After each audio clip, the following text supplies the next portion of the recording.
Welcome back to my channel hello SR kitchen. ఈరోజు మన recipe వచ్చేసి మునక్కాయ ఫ్రై, ములక్కాడ ఫ్రై. ఇది ఎలా చేయాలో చూసేద్దాం. మనకి ఇవి అన్నంలోకి నంచుకోవడానికి మంచి టేస్ట్గా ఉంటుంది. ఒకసారి ఎలా చేయాలో ట్రై చేద్దాం. మీరు నేను చెప్పినట్టు చేయండి, ఎలా వచ్చిందో కామెంట్ చేయండి. ఈ రెసిపీ మీకు నచ్చితే ప్లీజ్ సబ్స్క్రైబ్ చేసుకోండి. నేనైతే 250 గ్రాముల మునక్కాయలు అయితే తీసుకున్నాను. వీటిని చిన్న చిన్నగా కట్ చేసుకొని పైన ఉన్న పొట్టును తీసేసి ఒకసారి శుభ్రంగా కడుక్కొని మనం ఇవి ఉడకబెట్టుకోవడానికి ఇవి మునిగేంత వరకు వాటర్ వేసుకోవాలి. తర్వాత తగినంత సాల్ట్ వేసుకొని మనం మూత పెట్టుకొని ఒక 10 నిమిషాలు ఉడకబెట్టుకోవాలి. ఇవి మనకి బాగా ఉడికిన తర్వాత ఉడికాయో లేదో ఒకసారి చూడండి. ఉడకకపోతే ఇంకొక 2-3 నిమిషాలు పెట్టుకున్నా పర్లేదు.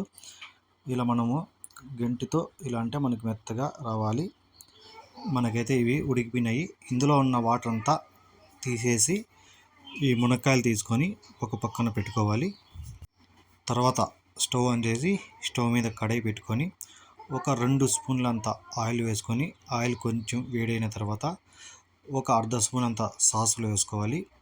ఈ సాసులు వేసుకున్న తర్వాత మనం చిన్నగా కట్ చేసి పెట్టుకున్న ఎర్రగడ్డలు, ఒక చిన్న ఎర్రగడ్డ, అలాగే ఒక రెమ్మ కరివేపాకు వేసుకొని కొద్దిగా ఫ్రై చేసుకోవాలి. ఎక్కువ మాడిపోకుండా ఎక్కువ దోరగా ఏం అవసరం లేదు. మనకి కొంచెంగా ఒక 2 నిమిషాలు అంతా ఫ్రై చేసుకుంటే చాలు మీడియం ఫ్లేమ్లో. మనకి ఇవి కొద్దిగా ఫ్రై అయిన తర్వాత మనం ఉడకబెట్టుకొని పక్కన పెట్టుకున్న మునక్కాయల్ని అందులో వేసుకోవాలి.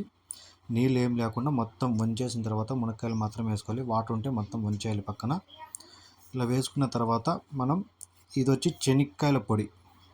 ఈ చెనిక్కాయల పొడి వేసుకొని మనం వీటిని ఒకసారి బాగా కలుపుకోవాలి.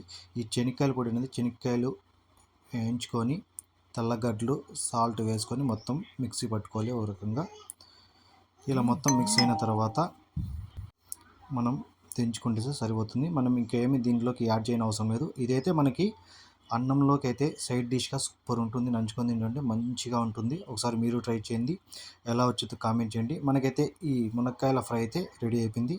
ఈ రెసిపీ కానీ మీకు నచ్చితే please like and subscribe. Thank you.